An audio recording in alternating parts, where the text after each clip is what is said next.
Hello everyone. Good morning to all. So last class I have started with designing a learning system. In that I was discussing the different design choices or the design approaches, and two of the design approaches that I have discussed. One is choosing the training experience, and second one is choosing the target function. Today, let us see the third design approach, the design choice, that is choosing a representation for the target function. So, as I was discussing these design approaches by taking the checkers game as an example. So, in today's designing approaches, that is the third one is choosing a representation for the target function. Let us choose a simple representation. So, as in case of a checkers game, for any given board state, the function C will be calculated as the linear combination of the following board features. Now, let us consider some of the checkers board features as the representation x1 is the number of black pieces on the board, x2 represents a number of red pieces on the board, x3 represents the number of black kings on the board, x4 represents the number of red kings on the board, x5 represents the number of black pieces that are returned by red, or the number of black pieces that are captured by the red piece. The last one is x6, that is number of red pieces returned by black, or the number of red pieces that are captured by black piece. So just remember these representations. Wherever x1 comes, x1 represents the number of black pieces on the board, x2 is the number of red pieces on the board, x3 is the number of black kings, x4 is the number of red kings on the board, x5 represents the number of black pieces, means those many black pieces that are returned or captured by red, x6 represents those many number of red pieces that are captured by black, right? Now, the learning program will represent as a linear function of the following form. V cap of B is equal to W0 plus W1 x1 plus W2 x2 plus W3 x3 plus W4 x4 plus W5 x5 plus W6 x6. As we already came to know what are x1, x2 and so on to x6 represents. Here, W0 through W6 are the numerical coefficients, or we can consider them as weights. W represents weights, that is from W0 to W6. So, these are the weights to be chosen by the learning algorithm. Now, the learned values for the weights W1 through W6 will determine the relative importance of the various board features in determining the value of board. So here our objective is to determine the target value or the trained value of the board. So in that case W1 through W6 they will determine the relative importance of various board features. So board features are nothing but x1, x2, x3, x4, x5 and x6. Here the weight W0 will provide an additive constant to the board value. As you can see W1 through W6 they are the relative weights along with the board features x1 to x6. In addition to that there is a one more weight, that is a W0. So this W0 provides an additive constant or an additional constant to the board value. Now let us see the partial design of a checkers learning program. So as we came to know that in case of a well-defined learning problem or a well-defined learning program, we must require three features. One is a task, one is a training experience, and one more is the performance measure. In addition to this, there are two more features. One is the target function and the target function representation, right? Now if you look into the partial design of a checkers learning program, here task T is nothing but playing the checkers, that is the task, and performance measure P is a percent of games that it has won in the world tournament. Then training experience capital E is nothing but the games it has played against itself. Here consider the target function P. Of course, we are going to calculate with respect to board R. Here the target function representation say as below. A v cap of P is equal to W0 plus W1 x1 plus W2 x2 plus W3 x3 plus W4 x4 plus W5 x5 plus W6 x6. So as I already discussed, x1 to x6 are the board features, and W represents the weight. So from W1 to W6 it will calculate the relative importance of the board features, where W0 is an additional weight to this target function.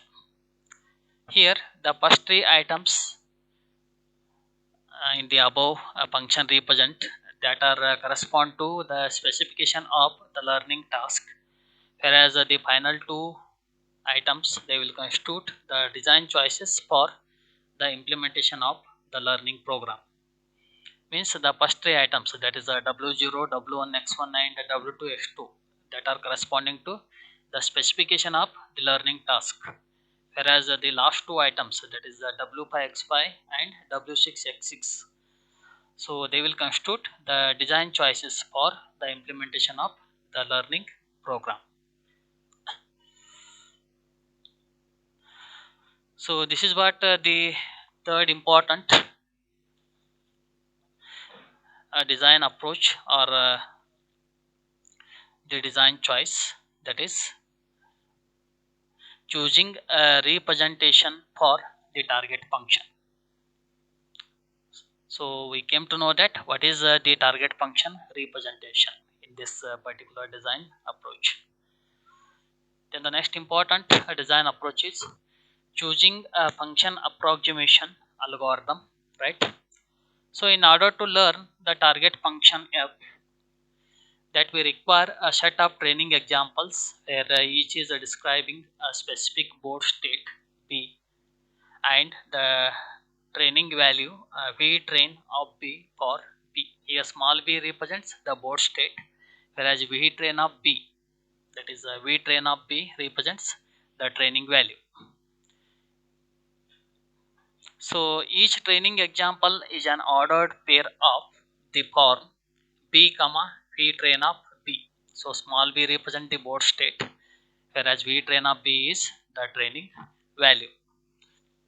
So this ordered pair of b comma v train of b is the representation of a training example. Means the training example is an ordered pair of the form b comma v train of b. So for instance, the following training examples describe a board state B in which black has won the game. For this, you can note that x2 equal to 0, which will indicate that the red has no remaining pieces. Here x2 is nothing but the number of red pieces on the board. So if x2 equal to 0, it indicates that there are no red pieces, or the red has no remaining pieces on the board. So in that case, we can declare that the black has won the game. So if there are no red pieces on the board, it means that the black piece or the black has won the game, for which the target function value v train of b is considered as plus 100. Means for the black piece which has won the game, so for this black we have to consider the training function value, or the target function value v train of b as plus 100. Now in this particular case, the representation of the target function is x1 equal to 3, comma x2 equal to 0, comma x3 equal to 1, x4 equal to 0, x5 equal to 0, x6 equal to 0, comma plus 100. So this is what the representation of the training example. For the case of there are no red pieces, and hence the black has won the game. So for this case, the training example is an ordered pair of x1 equal to 3, x2 equal to 0, x3 equal to 1, x4 equal to 0, x5 equal to 0, x6 equal to 0, and we'll consider v train of b as plus 100. So this is for the case of black has won the game.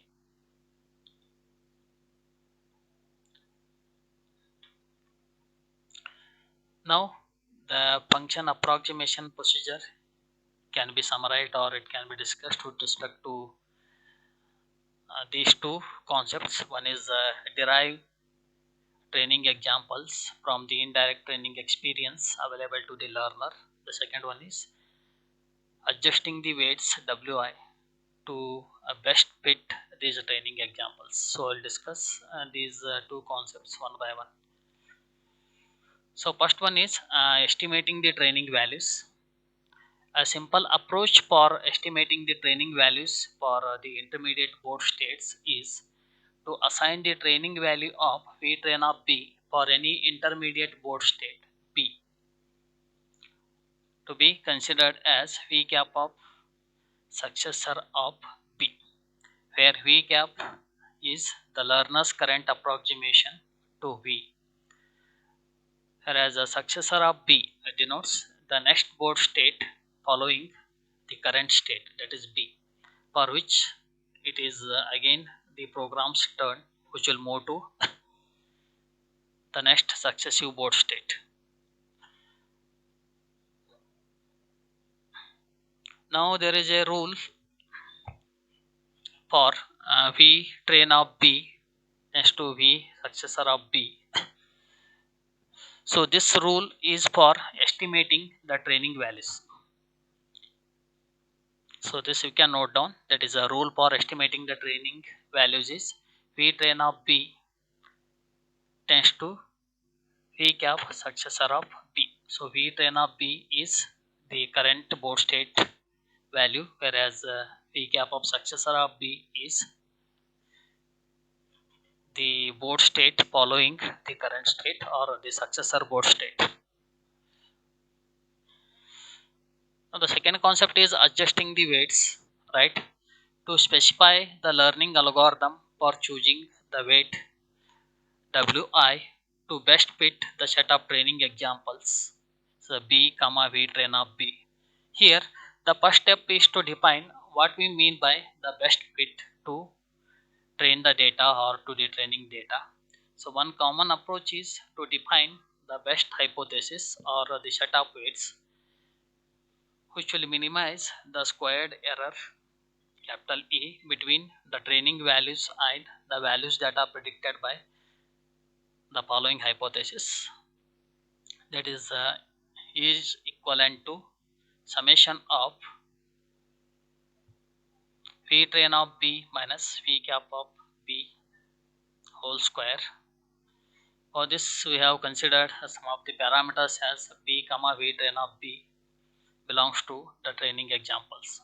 Now consider b comma v train of b is one of the training example. So for this particular training example, we'll consider the hypothesis as v train of b minus v cap of b whole square. Here v train of b is the training example for the current board state, where v cap of b is the training example for the successor board state or the board state which is following the current board state. So you can note down this hypothesis. So like this, several algorithms are known for the finding weights of the linear function which will minimize the hypothesis E. So that is what our main objective, that is minimizing the E for this there are several algorithms are known for finding the weights of linear function. So if you can minimize these weights, obviously you can minimize the hypothesis or the hypothesis required.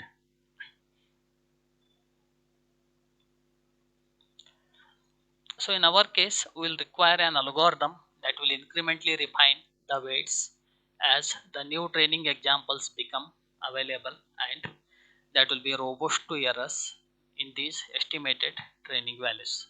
So one such algorithm is known as the least mean square algorithm, or in general LMS, that is least mean square training rule or least mean square algorithm.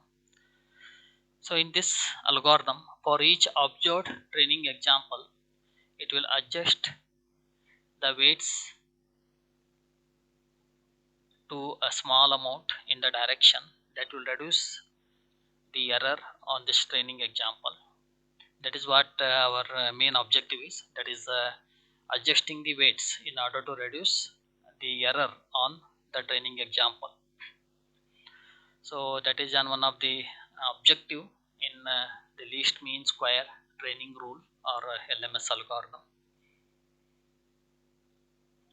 If you look at the LMS weight update rule, here for each training example b comma v train of b, it will use the current weights to calculate v cap of b, that is the successive weight.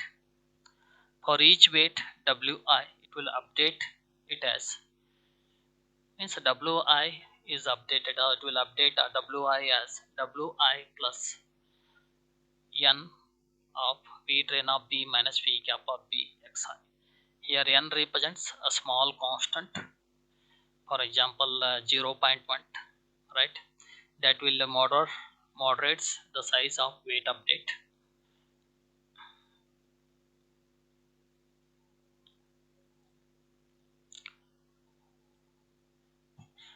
Now consider the working of weight update rule as, when the error of v train of b minus v cap of b is 0, then there are no weights are changed. It means that if v train of b minus v cap of b is 0, it means that there are no weights changed. When v train of b minus v cap of b is positive, that is when v cap of b is too low. Yes, here if v cap of b is too low, then obviously v train of b minus v cap of b is positive. So if this value is positive, then each weight is increased in proportion to the value of its corresponding feature. This will raise the value of v cap of b till reducing the error. If the value of some feature xi is 0, then its weight is not altered irrespective of the error, so that the only weights update are those whose features are actually occur on the training example board. So this is what the working of weight update rule. And lastly, the final design. So that final design I will take up in the next class. Thank you.